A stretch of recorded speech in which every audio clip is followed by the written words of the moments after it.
Monanio maya matafanitio ni ngwataniro ya athondeki a indo magitanyo gutwarithio na mbere ihinda-ini ria thikũ 5 nyumba-ini ya micemanio ya KICC guku Nairobi.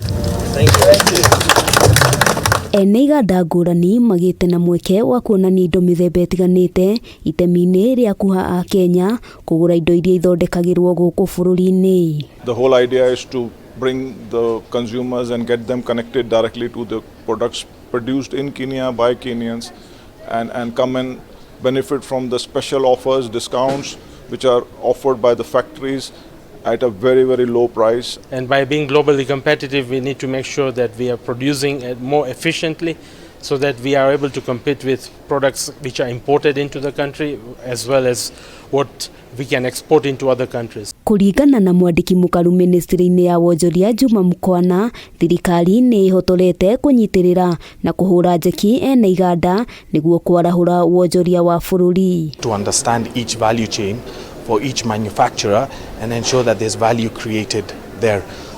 That helps the country in various ways in terms of employment, in terms of increasing the aggregate demand so that we purchase more. Hamwe noguo AKENYA ni moritio kugura indo iria ithondekagirwo guku bururi-ini ene iganda makiranira guthondeka indo cia ikiro iria ciagiriire na oho cia thogora uria mukenya angihota gukinyiria. Our cost of inputs, power, labor, our cost of logistics, all of this are the major cost, also a cost of raw materials.